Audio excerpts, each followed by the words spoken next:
Hello दोस्तों, मैं सोहन सिंह आपका अपने YouTube चैनल डियर मैथ्स 81 पर हार्दिक स्वागत करता हूं। आज मैं कक्षा 10 के चैप्टर नंबर 7 का एक छोटा सा टॉपिक है जिसका नाम है विभाजन सूत्र यानी कि सेक्शन फॉर्मूला।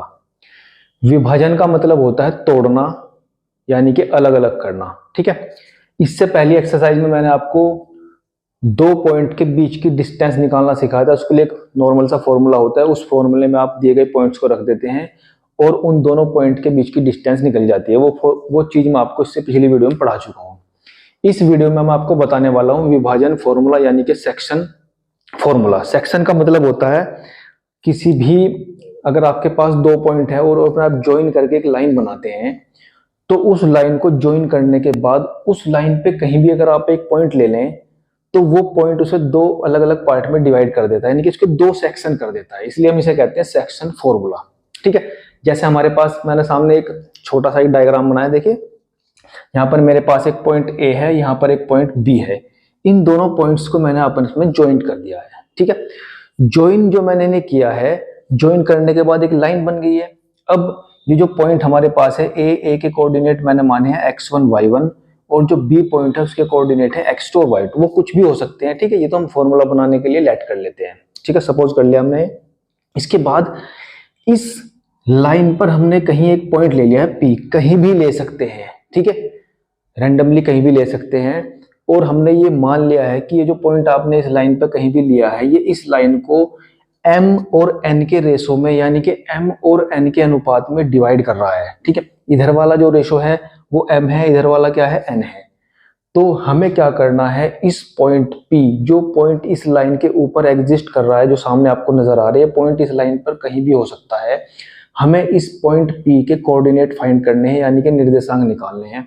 उसके लिए एक डायरेक्ट फॉर्मूला है। ठीक है, बहुत आसान फॉर्मूला है, देखने में आपको थोड़ा सा बड़ा लगेगा लेकिन मैं आपको जब समझाऊंगा तो बहुत इजी आपकी समझ में आएगा। ठीक है, तो इस पॉइंट के कोऑर्डिनेट हमारे पास ए के x1 y1, पॉइंट बी के कोऑर्डिनेट है x2 और y2। हमें पॉइंट पी के कोऑर्डिनेट फाइंड करने हैं। डायरेक्ट फॉर्मूला है। ठीक है, जो इस लाइन को m रेशो n में डिवाइड करता है यानी कि m अनुपात n में डिवाइड करता है। तो हमें p के कोऑर्डिनेट निकालने। देखो, कोऑर्डिनेट निकालने का बहुत आसान तरीका है। फॉर्मूला लिखा है mx2 plus nx1 upon m plus n। ठीक है, देखो जब हमें x के कोऑर्डिनेट निकाल, ये जो आपका एक पॉइंट बनेगा p, इसके अंदर दो वैल्यूज होंगी, एक x की वैल्यू को डिनोट करेगी, एक y की वैल्यू को डिनोट करेगी। तो जो x की वैल्यू होगी उसका फॉर्मूले में से हम निकालेंगे mx2 plus nx1 upon m plus n। y के लिए निकालेंगे my2 plus ny1 upon m plus n। देखिए निकालेंगे कैसे, हमें बहुत सिंपल, हमें कुछ नहीं करना है। हमारे पास जो रेशो होता है m और n, m प्लस n, और अपॉन में भी आप लिख लीजिए m प्लस n। ठीक है, कोई दिक्कत वाली बात नहीं, आराम से लिख लेंगे आप m plus n upon m plus n। हमें क्या करना है, जब हम x के कोऑर्डिनेट निकालेंगे तो उसके साथ x लिख देंगे, यहाँ x2 और यहाँ पे लिख देंगे x1। बहुत सिंपल, ये आ गया आपका पहला। उस कोऑर्डिनेट का जो पहला भाग है यानी कि x की वैल्यू वो होगी mx2 plus nx1 upon m plus n। ठीक है, जब आप y की वैल्यू फाइंड करेंगे तो वापस ये लिख लीजिए m plus n upon m plus n। ठीक है, अब मुझे y की वैल्यू फाइंड करनी है तो उसके साथ आ जाएगा y2 और n के साथ आ जाएगा y1। निकल गई ना वापस, देखिए वैल्यू। बहुत सिंपल फॉर्मूला है। तो इस फॉर्मूले की हेल्प से हम क्या करेंगे, उस पॉइंट P के कोऑर्डिनेट फाइंड करेंगे जो उस लाइन को ज्वाइन करने के बाद उसे m रेशो n में डिवाइड करता है। क्लियर है? चलिए, अब एक छोटा सा फॉर्मूला हो रहा है इसमें। अगर ये पॉइंट P जस्ट इसके बीच में हो, एकदम से बिल्कुल मिडिल में हो, यानी कि रेशो एकदम इक्वल हो, जितना इधर उतना ही इधर, यानी कि ये वाला जो रेशो आपको m रेशो n दिया है दोनों का सेम होगा। m रेशो m या n रेशो n, जैसे कोई संख्या आ जाएगी, कोई नंबर आ सकता है 2:2, 3:3। तो उसके लिए आप क्या करेंगे, क्योंकि वो पॉइंट इसके ठीक बीच में होगा तो वो कहलाएगा इसका मिड पॉइंट। क्या कहलाएगा? Mid point. तो कोऑर्डिनेट ऑफ मिड पॉइंट निकलेंगे, कोऑर्डिनेट ऑफ मिड पॉइंट यानी कि इसका जो मध्य बिंदु होगा, मध्य बिंदु के निर्देशांक हो जाएंगे। देखिए बहुत ध्यान से समझिए, क्योंकि मैंने आपको कहा है कि m और n की वैल्यू सेम हो जाएगी। जब वो सेम हो जाएगी तो देखिए क्या करेंगे, यहाँ पर m और n की कोई एक वैल्यू रख लेते हैं अपनी साइड से। मैंने मान लिया वो k है, k रेशो k हो गया यहाँ पर, k रेशो k। ये तो एक फॉर्मूला निकलेगा आपके पास, देखिए ये हो जाएगा kx2 plus kx1 upon k plus k। ठीक है, यहाँ पर रखेंगे आप ky2 ky1 upon k plus k। Clear है भाई? देखिए इसे ध्यान से समझिएगा आप। देखिए इसमें हम क्या करेंगे, हमारे पास जो रेशो था m रेशो n, क्योंकि सेम है, क्योंकि मिड पॉइंट है। मिड पॉइंट का मतलब होता है आधी डिस्टेंस इधर और आधी डिस्टेंस इधर। इसका मतलब ये रेशो बिल्कुल सेम होगा। तो उस रेशो को आप कुछ भी कांस्टेंट मान सकते हैं। मैंने उस कांस्टेंट को मान लिया है k, तो k रेशो k। और इसका मतलब है m और n दोनों की जगह k आपने पुट कर दिया। kx2 plus kx1 upon k plus k, ky2 plus ky1 upon k plus k। Very simple, कोई दिक्कत वाली बात नहीं होनी चाहिए। ठीक है, ऊपर से आप k को कॉमन ले लेंगे तो यहाँ पर बचेगा x2 प्लस x1 अपॉन नीचे हो जाएगा 2k। ध्यान से समझते जाइएगा, फॉर्मूला निकलने वाला है भैया, बहुत ही शानदार। यहाँ से भी आपने k कॉमन ले लिया है तो y2 प्लस y1 अपॉन यहाँ पे होगा 2k। ठीक है, यहाँ पर आप देखेंगे k से k कैंसिल हो चुका है, k से k आपने कैंसिल कर दिया, यहाँ पर k से k कैंसिल कर दिया। तो आपके पास ये फॉर्मूला बन गया है x1 प्लस x2 अपॉन 2। यहाँ पर फॉर्मूला बन गया है y1 प्लस y2 अपॉन 2। ठीक है, इसका मतलब साफ है। इस फॉर्मूले को देखकर आप एक चीज का अंदाजा लगा सकते हैं कि जब हम किसी भी लाइन का मिड पॉइंट के कोऑर्डिनेट फाइंड करना चाहते हैं, मिड पॉइंट यानी कि मध्य बिंदु के पॉइंट कोऑर्डिनेट फाइंड करना चाहते हैं, तो उसमें रेशो की जरूरत ही नहीं पड़ती। क्यों जरूरत नहीं पड़ती? क्योंकि वो मिड पॉइंट है, दोनों तरफ का रेशो सेम है, तो उस रेशो की उसमें जरूरत नहीं पड़ेगी। डायरेक्ट पॉइंट को ऐड करेंगे, x1 plus x2 upon 2, y1 plus y2 upon 2। तो यहाँ से आपके पास दो फॉर्मूले आ गए। अगर आपको मिड पॉइंट के कोऑर्डिनेट फाइंड करने हैं तो ये वाला वैल्यू पुट करेंगे फॉर्मूला, और अगर आपको मिड पॉइंट के अलावा वो पॉइंट कहीं और एग्जिस्ट करता है तो उसके लिए आप फॉर्मूला ये वाला अप्लाई करेंगे। ठीक है, इन दोनों फॉर्मूलों के आधार पर हम एक्सरसाइज 7.2 करेंगे। बहुत ही इजी वे में करेंगे, घबराने की कोई बात नहीं है। ठीक है, हमारे पास कुछ क्वेश्चन है, आप वीडियो को पॉज करके फॉर्मूला नोट कर लीजिए, हम थोड़ा सा आगे चलेंगे। ठीक है, मैंने रफ करने जा रहा हूं, ध्यान से समझ लीजिएगा, बहुत ही इजी वे में समझ में आएगा, टेंशन की कोई बात नहीं है। और बोर्ड एग्जाम के हिसाब से मोस्ट इंपोर्टेंट एक्सरसाइज है भैया, ध्यान से समझ लीजिएगा, मोस्ट इंपोर्टेंट सब बोल रहा हूं मैं यहाँ पर। एक्सरसाइज 7.2 क्वेश्चन शुरू करते हैं। एक इजी सा क्वेश्चन लेते हैं क्योंकि अभी आप शुरुआत कर रहे हैं। हमारे पास इसमें क्या दिया गया है, किताब उठा लेते हैं भैया। उस बिंदु के निर्देशांक ज्ञात कीजिए। हमें उस बिंदु के निर्देशांक ज्ञात करने हैं जो बिंदु -1 7 और 4 -3। देखिए हमारे पास दो बिंदु हैं, इन्हें ज्वाइन करके आपने एक लाइन बना ली। हम मान लेते हैं कि ये बिंदु ए है और ये बिंदु आपके पास बी है। इनके हमें कोऑर्डिनेट दिए गए हैं पहले से। इसके कोऑर्डिनेट है -1 और 7 और इसके कोऑर्डिनेट हमारे पास है 4 -3। इसने कहा है कि इस लाइन पे, इन दोनों बिंदुओं को मिलाने वाली जो लाइन है, उस लाइन पर एक पॉइंट P एग्जिस्ट करता है जो इस लाइन को 2:3 में डिवाइड करता है। यानी कि सिंपल सी बात है, m इंटू n हो गया आपके पास, यानी कि m रेशो n हो चुका है। तो आपको P के कोऑर्डिनेट फाइंड करने हैं जो पॉइंट P इस लाइन के अंदर है, कहीं भी एग्जिस्ट कर रहा है। तो डायरेक्ट फॉर्मूला है, देखिए हमारे पास फॉर्मूला क्या था, कोऑर्डिनेट ऑफ P, यानी कि P के निर्देशांक क्या होते हैं भैया, m x2 n x1 upon m plus n। इसी तरह y के लिए होगा m y2 n y1 upon m plus n। बहुत ही शानदार तरीके से लिख लेंगे, साफ सुथरा। एक बात ध्यान से सुन लीजिएगा, जब आप किसी भी प्रकार का कोई क्वेश्चन करते हैं तो उसमें फॉर्मूला जरूर लिखिए, क्योंकि अगर आप फॉर्मूला को रटने की कोशिश करेंगे तो आप भूल जाएंगे, और अगर आप उसे क्वेश्चन करते वक्त हर बार लिखेंगे तो लिखते लिखते ही वो फॉर्मूला आपके लर्न हो जाएगा। ठीक है, तो इसीलिए मैंने यहाँ पे फॉर्मूला लिख दिया है और अब ये वैल्यूज इसमें पुट करनी है। देखिए पी के कोऑर्डिनेट कैसे निकलेंगे, देखिए यहाँ पर लिख लीजिए, ये आपके पास है x1 y1 क्योंकि पहला पॉइंट है, और ये दूसरा पॉइंट है, इसके कोऑर्डिनेट है x2 y2। अब ये वैल्यूज उठाकर आपको सिर्फ वहां फॉर्मूले में पुट करनी है। m कितना है आपके पास 2 इंटू x2 कितना है आपके पास 4 प्लस n कितना है आपके पास 3 इंटू x1 कितना है आपके पास -1 अपॉन m प्लस n। ठीक है भैया, फिर वापस y की साइड चलते हैं, m यानी कि 2 इंटू y2 2 वाले पे चलते हैं -3 प्लस n यानी कि 3 इंटू y1 यानी कि 7 upon m plus n।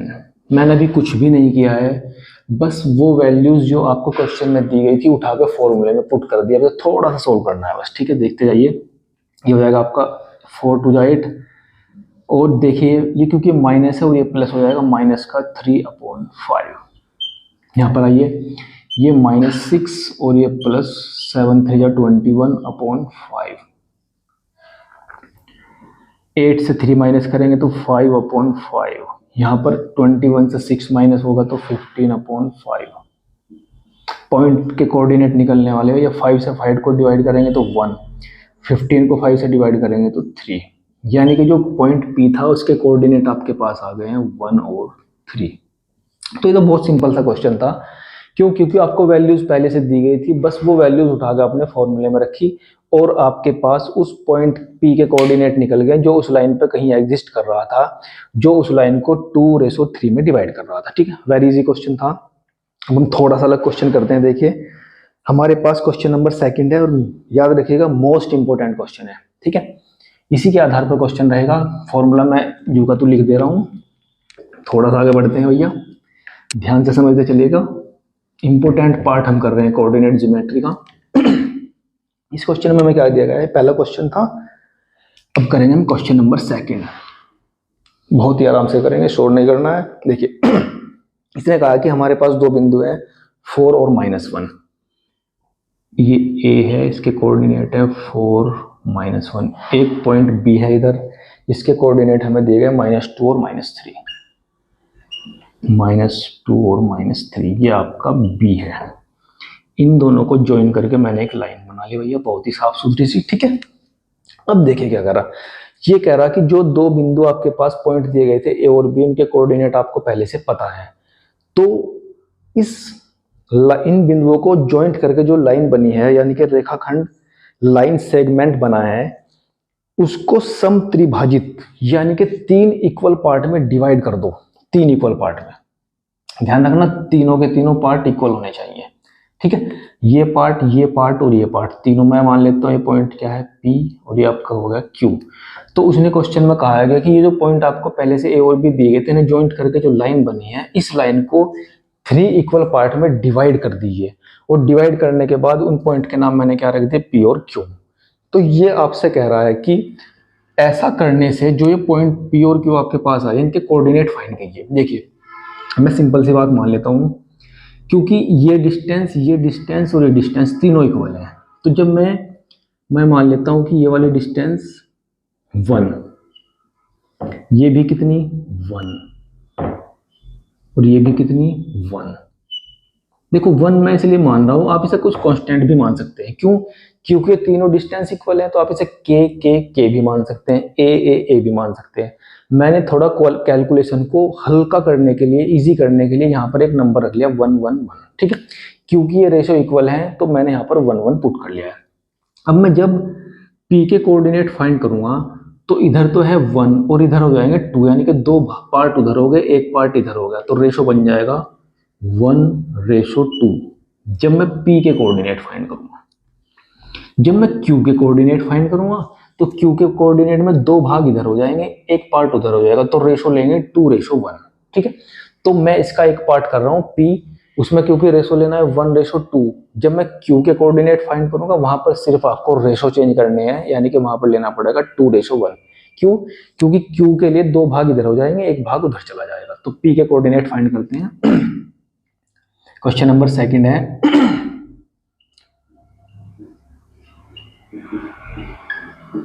Coordinate of point P. Formula ऊपर लिखा गया है, बहुत ही शांत तरीके से लिख लेंगे। ये आपका m/n हो गया यहाँ पर, ठीक है, m/n हो चुका है भैया, बहुत ध्यान से समझते जाइएगा। बस ये वैल्यूज आपको पुट करनी है। ये जो पॉइंट आपको पहले से दिए गए थे ये हैं x1 y1 और ये पॉइंट आपका है x2 y2। कुछ भी नहीं करना, उठा के फॉर्मूले में रख दीजिए m आपके पास है 1 इंटू x2 उधर जाइए, ये रहा देखो -2 प्लस n कितना है 2 इंटू x1 कितना है 4 upon m plus n। x की वैल्यू निकल चुकी है, y की निकाल लेंगे ऐसे m y2 plus n y1 -1, ठीक है, अपॉन m प्लस n। चलिए बहुत शांति से मल्टीप्लाई करेंगे तो -2 हो जाएगा, ये +8 हो जाएगा अपॉन 3। यहाँ पर आइए -3 -2, क्योंकि 2 1 सा 2 होगा, ये प्लस माइनस माइनस हो जाएगा, ये ऑलरेडी पहले से माइनस था, और अपॉन 3। देखते जाए क्या कर रहे हैं, 8 प्लस है 2 माइनस है तो 6 अपॉन 3, ये माइनस का 5 अपॉन 3। जरूरी नहीं कि पूरा कटे, जो कट रहा है उसे काट दीजिए, जो कैंसिल हो रहा है कैंसिल कर देंगे। 3 2 जा 6 यानी कि 2 आ गया यहाँ पर, और ये हो जाएगा -5 अपॉन 3। तो भैया ये जो कोऑर्डिनेट आपने निकाले हैं 1 इंटू -3 2 इंटू -1, ओके ठीक है, ये निकले हैं पी के कोऑर्डिनेट। आपने उस लाइन को 3 इक्वल पार्ट में डिवाइड किया है। जैसे ही आप उसे 3 इक्वल पार्ट में डिवाइड करेंगे तो डिवाइड करने से, क्योंकि ये तीनों पार्ट इक्वल हैं, तो जब हमें P के कोऑर्डिनेट निकालने होंगे तो 1 पार्ट इधर है 2 पार्ट इधर है, तो रेशो हो जाएगा 1:2। जब आप Q के कोऑर्डिनेट निकालेंगे तो 1 पार्ट इधर होगा 2 इधर, तो रेशो लेके चलेंगे 2:1। बस जब आप Q के कोऑर्डिनेट फाइंड करेंगे तो बस ये अंतर करना है कि रेशो को 2:1 करना है, क्योंकि पॉइंट तो एज इट इज रहने उस लाइन के, ठीक है। तो इस तरीके से आप P और Q के कोऑर्डिनेट फाइंड करेंगे इस फॉर्मूले के आधार पर। क्वेश्चन नंबर 2 था, धीरे धीरे आगे बढ़ते चलेंगे भैया। बहुत अच्छा लगेगा, मन लगेगा करने का क्वेश्चन अगर ध्यान से करेंगे तो, ठीक है। अब देखिए, अब हम करते हैं क्वेश्चन नंबर, आपके पास मोस्ट इंपोर्टेंट क्वेश्चन है। अब हम वो क्वेश्चन करेंगे जिसमें हमें ऑलरेडी उस पॉइंट के कोऑर्डिनेट दिए गए हैं। जो पॉइंट आप बीच में लेते हैं ना, उसके कोऑर्डिनेट दिए गए हैं, रेशो फाइंड करना है। उल्टा चलना है सवाल में। अब तक हमें रेशो दिया गया था और हम क्या कर रहे थे, उस पॉइंट के कोऑर्डिनेट फाइंड कर रहे थे। अब हमें उल्टा चलना है। अब की बार हमें उल्टा चलने का मतलब खुद उल्टा नहीं चलना, ठीक है, सवाल को उल्टा लेके चलना है। सब में एक ही काम करते चलना है, बहुत इजीली, बहुत ध्यान से समझते जाइएगा। देखो इसमें क्या कहा गया है, हमारे पास दो बिंदु है -3 और 10। ए पॉइंट है, इसके कोऑर्डिनेट है -3 और 10। यहाँ पर एक पॉइंट बी है, उसके कोऑर्डिनेट आपको दिए गए भैया 6 - 8। बहुत ध्यान से समझिएगा, इंपॉर्टेंट क्वेश्चन है हमारे पास ये। चलिए, उसने कहा है कि हमारे पास जो दो पॉइंट एग्जिस्ट कर रहे हैं, ए जिसके कोऑर्डिनेट है -3 और 10, बी जिसके कोऑर्डिनेट है 6 और -8, इन पॉइंट को ज्वाइन करने से जो लाइन बनी है, इस लाइन पर कहीं एक बिंदु दिया गया है -1 और 6, -1 और 6, पी है ये -1 और 6, ठीक है। उसके कोऑर्डिनेट हमें पहले से दिए गए हैं कि P के कोऑर्डिनेट है -1 और 6। तो ये कह रहा है कि ये जो पॉइंट इनके बीच में कहीं पर लाई कर रहा है, ये पॉइंट इस लाइन को किस रेशो में डिवाइड करता है। तो रेशो तो हमें पता नहीं, रेशो ही तो फाइंड करना है। तो हम क्या कर लेंगे, लेट कर लेंगे, इनके सपोज करेंगे। वो रेशो क्या है, m/n है। मोस्ट इंपोर्टेंट क्वेश्चन है, ठीक है भैया, रेशो फाइंड करना है। तो हमने लेट कर लिया, सपोज कर लिया कि जो रेशो है लाइन का m/n है, यानी कि जो अनुपात है हमारा वो m/n है, ठीक है। तो उसे फाइंड करने का फॉर्मूला वही चलेगा, ठीक है। अब हमें क्या है, ये चीज दी गई है कोऑर्डिनेट ऑफ P, ठीक है, पहले लिख लेते हैं coordinate of P is equal to formula ये है। चलिए फॉर्मूले में अप्लाई करते हैं सब कुछ। m की वैल्यू m है, n की वैल्यू n है, लिख दीजिए m इंटू x2। x2 कितना है देखिए ऊपर लिख लेंगे, अगर आप इनके ऊपर लिख लेंगे ना तो फिर कंफ्यूजन नहीं होने का आपको, बहुत इजीली।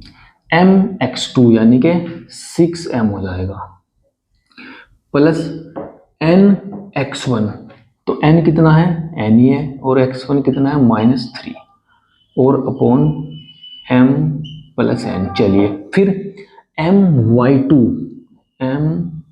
my2 कितना है भैया आपका -8 प्लस ny1 कितना है भैया 10 और अपॉन m प्लस n। देखिए ध्यान से ये लगाइए, अभी मैंने कुछ नहीं किया, बस वो वैल्यूज उठा के इस फॉर्मूले में पुट कर दिए। अब हमें क्या दिया गया है कि p के कोऑर्डिनेट हमें ऑलरेडी दिए गए हैं, कितने हैं -1 और 6 दिए हैं, तो उसकी जगह पर रख दीजिए आप। करना क्या है, ये हो जाएगा आपके पास 6m, इनकी मल्टीप्लाई करेंगे तो -3n upon m plus n। यहाँ पर चलिए -8m plus 10n upon m plus n। ठीक है, अभी आपने क्या किया है, जो वैल्यूज आपको क्वेश्चन में दी गई थी वो सारी वैल्यूज उठा के उस फॉर्मूले में रख दी जो आपके पास सेक्शन फॉर्मूला यानी कि विभाजन सूत्र था। ठीक है, और क्योंकि हमें p के कोऑर्डिनेट फाइंड करने हैं, रेशो p के कोऑर्डिनेट हमें दिए गए हैं, रेशो फाइंड करना है, तो रेशो को हम m/n मान चुके हैं और p के कोऑर्डिनेट हमें ऑलरेडी दिए गए थे -1 और 6, तो इसलिए हमने यहाँ पर पुट कर दिए। अब हम इनकी आपस में कंपेयर करेंगे। कंपेयर करने का मतलब होता है जो पहला पॉइंट x की वैल्यू है ये भी x की वैल्यू है, जो दूसरा पॉइंट है वो y की वैल्यू है, ये y की वैल्यू। किसी भी एक वैल्यू को आपस में कंपेयर करने पर इक्वल रख देंगे और इक्वल रखने से ही आपकी वैल्यू फाइंड होगी m और n की। चलिए कंपेयर करते हैं। ऑन कंपेयरिंग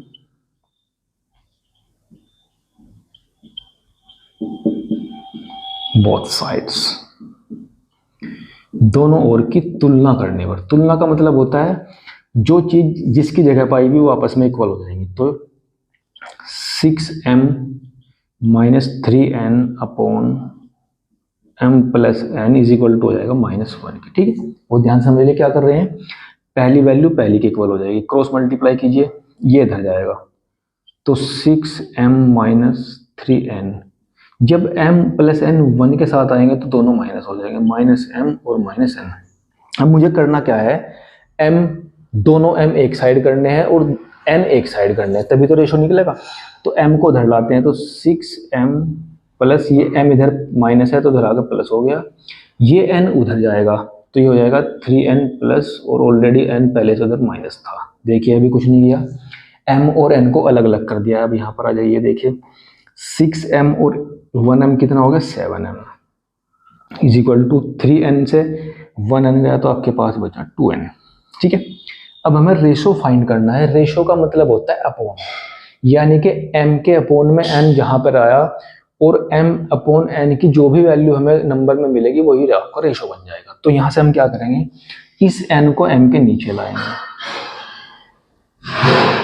इधर क्या है 2 भाई 7m upon n is equal to 2, और यहाँ से m अपॉन n, क्योंकि 7 मल्टीप्लाई में है तो 2 के अपॉन में चला जाएगा, तो m upon n is equal to आ जाएगा 2/7। और अपॉन का मतलब क्या होता है, रेशो, यानी कि 2/7। यही तो फाइंड करना था हमें, 2/7। देखिए भैया बहुत ध्यान से समझ लीजिए क्या किया है, हमें p के कोऑर्डिनेट पता था और उन कोऑर्डिनेट की हेल्प से हमने क्या किया है, उस लाइन को वो पॉइंट किस रेशो में डिवाइड कर रहा था हमने वो फाइंड कर लिया। बहुत इजीली समझ लिए मैंने क्या क्या समझा है, ध्यान से समझ लीजिएगा। मोस्ट इंपोर्टेंट क्वेश्चन है भैया, बहुत ही ध्यान से समझ लीजिएगा। इसके बाद हम एक बहुत ही बेहतरीन क्वेश्चन करने जा रहे हैं और मोस्ट इंपोर्टेंट क्वेश्चन है। ठीक है, क्योंकि वो वर्थ यानी कि सर्कल का क्वेश्चन है। ध्यान से समझ लीजिए, वीडियो पॉज करके सब कुछ नोट कर लीजिएगा। मैं आगे चलता हूँ अभी। चलिए क्वेश्चन नेक्स्ट करते हैं। इंपोर्टेंट क्वेश्चन, इंपोर्टेंट क्वेश्चन वो होता है जो एक्सरसाइज में थोड़ा अलग होता है, वो अलग होने के कारण ही इंपोर्टेंट हो जाता है। ठीक है, चलिए क्योंकि सबका बेस तो सेम ही है, एक ही तरीके से क्वेश्चन करने हैं। ये क्वेश्चन नंबर 7 में आपको क्या कहा गया है, 7 पे चलते हैं। क्वेश्चन नंबर 7 भैया, मोस्ट इंपोर्टेंट क्वेश्चन है। इसमें आपको क्या कहा गया है, बिंदु ए के निर्देशांक ज्ञात कीजिए जहां ए बी एक वर्त का व्यास है। वर्त यानी कि सर्कल आ गया आपके पास, एक सर्कल बना लीजिए, ये आपका सर्कल है भैया। इस सर्कल का एक सरकमफेरेंस दिया गया आपको,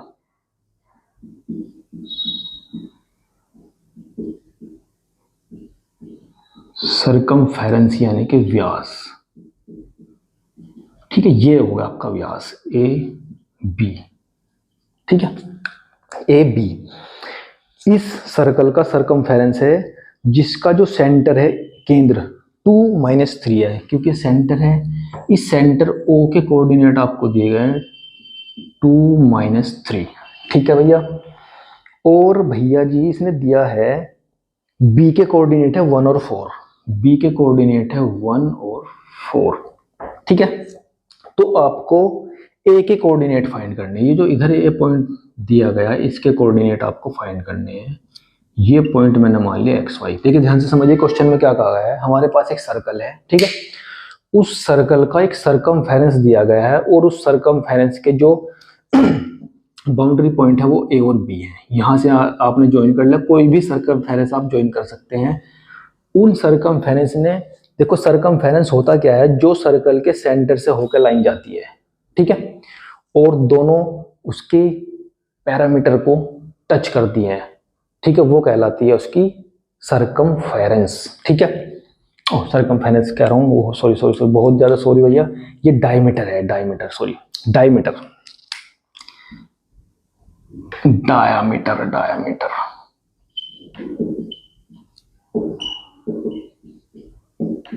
ये आपका है डायमीटर। देखिए मैंने इसमें क्या बताया आपको, क्वेश्चन नंबर 7 में आपको क्या दिया गया है, हमारे पास एक सर्कल है, उस सर्कल में उस सर्कल की जो डायमीटर दी गई है वो ए बी दी गई है। देखिए मैंने सामने डायग्राम में बना दिया है ए बी।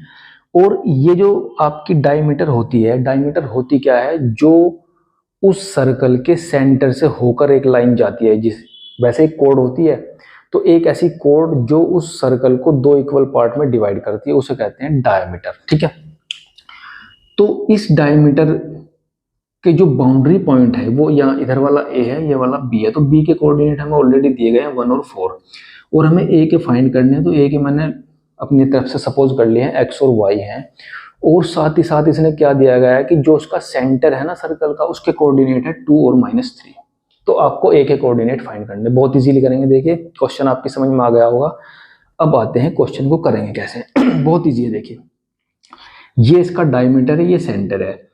तो आपको पता है कि जो डायमीटर होता है, उस डायमीटर का जो सेंटर यानी कि मिड पॉइंट होता है, उस डायमीटर का जो मिड पॉइंट होता है वो सर्कल का सेंटर होता है, यानी कि ये इसका मिड पॉइंट है। अब आते हैं शुरुआत में जब हम चले थे, मैंने आपको वहां पर एक मिड पॉइंट का फॉर्मूला बताया था। मिड पॉइंट का मतलब जो पॉइंट ठीक बीच में एग्जिस्ट करता है। तो ये वाला पॉइंट है बीच में एग्जिस्ट कर रहा है, तो बीच वाला फॉर्मूला क्या था मिड पॉइंट का, तो कोऑर्डिनेट ऑफ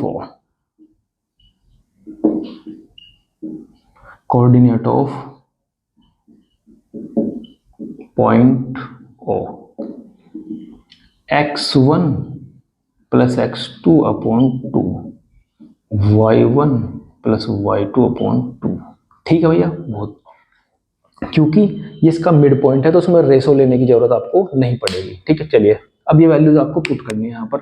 देखिए x1 का मतलब x प्लस x2 का मतलब यहाँ पर चलते हैं 1 अपॉन 2, y1 यानी कि y प्लस y2 वहां पे चलते हैं 4 अपॉन 2।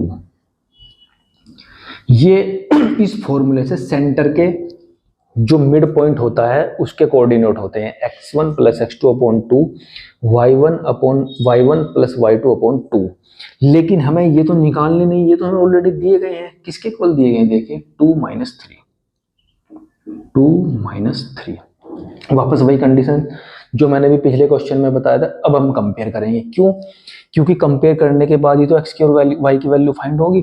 यहाँ पर x की वैल्यू है x प्लस 1 अपॉन 2, यहाँ पर x की वैल्यू है 2, यहाँ पर y प्लस 4 अपॉन 2, यहाँ पर सेकेंड नंबर जो है -3 है। तो जब आप इनकी आपस में कंपेयर करेंगे तो कंपेयर करने से हमें एक्स की और वाई की वैल्यू मिल जाएंगी। चलो कंपेयर करते हैं भैया। तो on comparing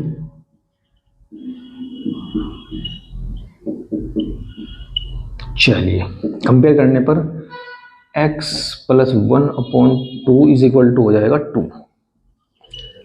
x plus 1/2 is equal to 2। Cross multiply करेंगे तो यहाँ पर x plus 1 is equal to हो जाएगा 4, 2 2 जा 4 हो जाएगा, और x इज इक्वल टू आ जाएगा 4 माइनस 1 यानी कि 3 आ गया आपके पास। ठीक है, तो x की वैल्यू फाइंड हो चुकी है। ऐसे ही y की निकालेंगे आप यहाँ पर। सेकेंड पॉइंट है आपके पास y plus 4/2 is equal to -3। तो y plus 4 is equal to -6। ठीक है, 3 की गुणा 2 में करेंगे, 3 2 जा 6 माइनस का हो जाएगा, 4 उधर जाएगा तो y इज इक्वल टू आ जाएगा -6 और -4 इज इक्वल टू -10। क्लियर है? तो y की वैल्यू कितनी आ गई -10 और x की वैल्यू कितनी आ गई 3। तो यही तो हमारे कोऑर्डिनेट है, x के जो a पॉइंट है उसके कोऑर्डिनेट है x और y। तो x की वैल्यू आ गई 3 और y की वैल्यू आ गई -10। मोस्ट इंपोर्टेंट क्वेश्चन है, ध्यान से समझ लीजिएगा। क्यों इंपोर्टेंट है? क्योंकि ये थोड़ा सा अलग क्वेश्चन है इनसे। सर्कल, बाकी सब में लाइन चल रही थी, इसमें लाइन के साथ साथ एक अलग सा टॉपिक डाल दिया इसने सर्कल का। तो इस सर्कल में देख लीजिए क्या दिया गया था, एक सर्कल दिया गया था, ये उस सर्कल का डायमीटर था। इस डायमीटर के जो बाउंड्री पॉइंट थे वो थे ए और बी। बी के कोऑर्डिनेट आपको पहले से 1 और 4 दिए गए थे। ए के कोऑर्डिनेट आपको निकालने हैं, वो मैंने एक्स और वाई मान लिए हैं। ठीक है, और जो उसका सेंटर था उसके कोऑर्डिनेट है 2 - 3। फिर आपने इसमें मिड पॉइंट का फॉर्मूला लगाया। क्यों? क्योंकि सेंटर तो डायमीटर के मिड पॉइंट पे होता है। ठीक है, डायमीटर के मिड पॉइंट पे होता है सेंटर। ये फॉर्मूला आपने ऑपरेट किया, ऑपरेट करने से एक्स की और वाई की वैल्यू आपने बहुत इजीली फाइंड कर लिया। चलिए दोस्तों, इसी के साथ इस एक्सरसाइज के वैसे कुछ क्वेश्चन भी मैं कराऊंगा, लेकिन फिलहाल इस वीडियो को देते हैं विराम, और इसके बाकी क्वेश्चन को समझने के लिए आपको अगली वीडियो देखनी पड़ेगी। चलिए, धन्यवाद, गुड बाय।